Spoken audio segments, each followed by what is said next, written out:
Alright, so I never thought I'd be that person, you know? The one hopping on YouTube to tell a story that sounds so far-fetched people in the comments are gonna be like, Cap, but if you knew what I've been dealing with lately, man, you'd understand why I'm shook enough to grab a mic and spill everything. So boom, I moved into this 2-bedroom apartment about 2 months ago. It's in this quiet complex on the edge of town. Not sketchy or anything, just kinda old, kinda creaky. My roommate? His name's Eli. We met through one of those roommate finder apps. At first, Eli seemed chill. A little off, maybe. Kept to himself. Did this thing where he'd stare out the window for mad long, like he was expecting someone, or something, to show up. But whatever. I don't need a new best friend. Just someone who pays rent on time and doesn't trash the place. Things were cool until 3 weeks ago. It was around 2:30 a.m. I was in my room gaming with my headset on, lights off. Mid-match, I hear this weird scraping noise. At first, I thought it was from the hallway, or maybe even outside. Then I took my headset off. That sound, it was coming from inside the apartment. So I step out of my room real quiet, and I swear on everything. Eli was crouched in the middle of the living room, shirtless, drawing this huge circle on the floor with what looked like chalk. There were symbols around it, some candles too, and he was humming. Low, slow, like a creepy nursery rhyme without words. I said, "Yo, Eli, you good?" Dude didn't even flinch. Didn't say anything. Just kept humming and drawing. I kinda stood there like an idiot for a sec, then backed up like, nah, I ain't part of this horror movie, and went straight back to my room. Locked my door too. The next morning, I came out and, get this, the floor was spotless. No chalk, no candles, nothing. I asked him about it and he goes, "What are you talking about?" Dead serious. Like he was gaslighting me on purpose, or he really didn't remember. Fast forward 5 nights. I couldn't sleep. I had that gut feeling something was off. You know when the air just feels heavy? Like your skin knows something your brain hasn't figured out yet? I open my door a crack and peek into the hallway. Eli's door is wide open, and I can see him standing, facing the corner of his room like some Blair Witch type mess. He's mumbling again, but this time it's louder, like he's arguing with someone, whisper shouting in that same creepy, messed up language. Not Latin, not anything I could even try to Google. And then, he lifts both arms up and starts saying something over and over again, louder each time.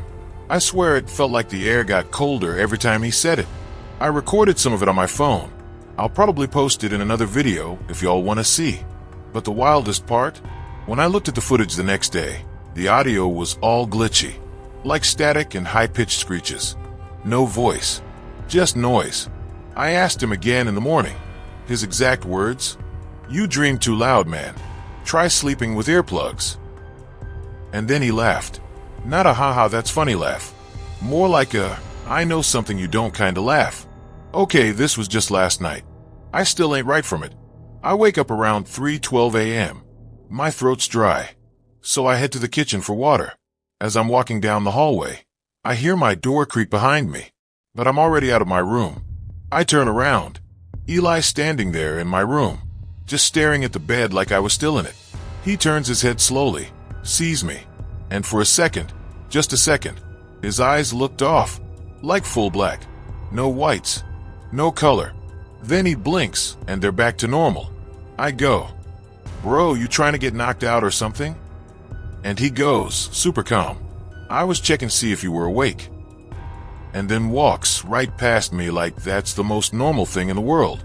I slept with the light on, bro, and my shoes on, just in case I had to make a run for it.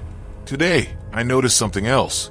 There's this weird smell in the apartment now, like metal and burnt herbs. It's stronger near his door.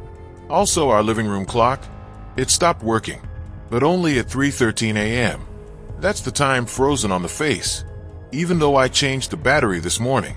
I checked his bookshelf while he was in the shower. Half the books are in some language I don't recognize. No title on the spine. One was wrapped in cloth, like it didn't want to be opened. I didn't touch it. No chance. I'm not that curious. Alright, bet. Buckle up. 'Cause it gets even weirder. So, after that third night, The one where Eli just popped up in my room like some glitch in the Matrix. I knew I had to do something. I wasn't trying to be the guy in the horror movie who ignores every red flag until he ends up on a missing poster.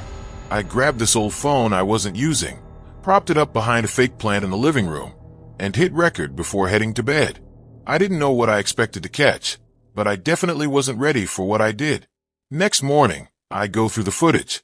And listen, I'm not the type to overreact, but what I saw, at exactly 3:12 a.m., same time I woke up the night before, Eli walks into the living room.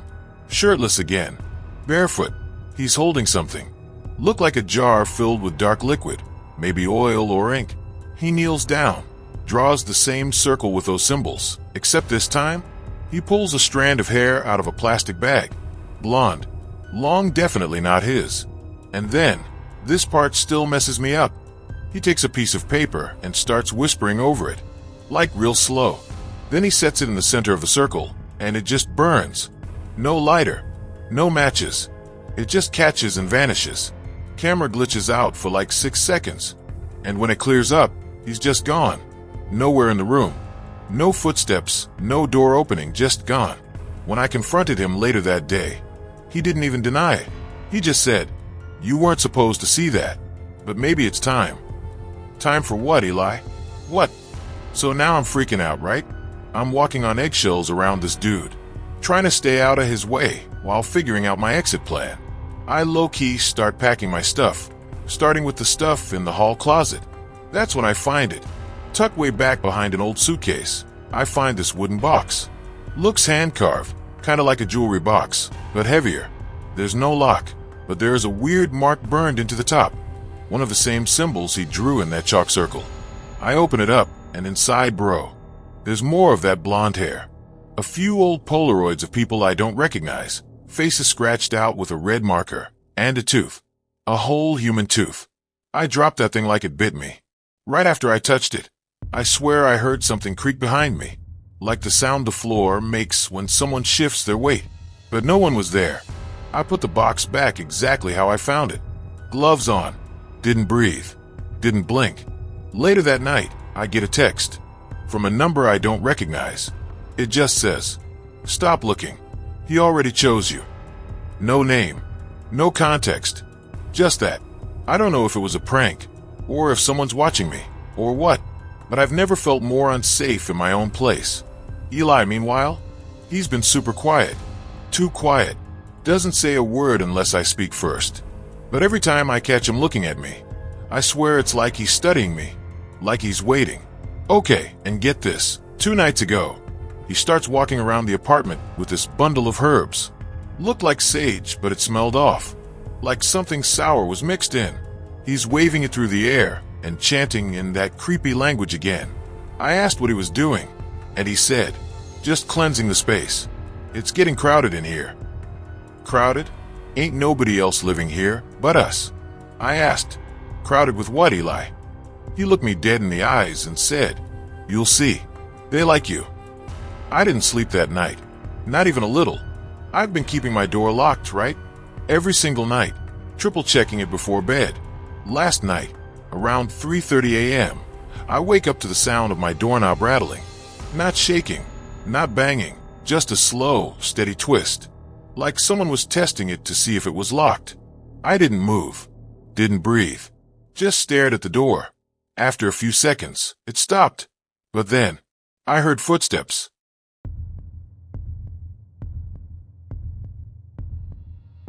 Inside my room, I keep my eyes on the door, still locked, but the sound is behind me. I turn my head so slow, thinking maybe I'm just freaking out. Maybe I imagined it. And that's when I see it. A shape in the corner, crouched, breathing heavy, too tall to be Eli, way too skinny.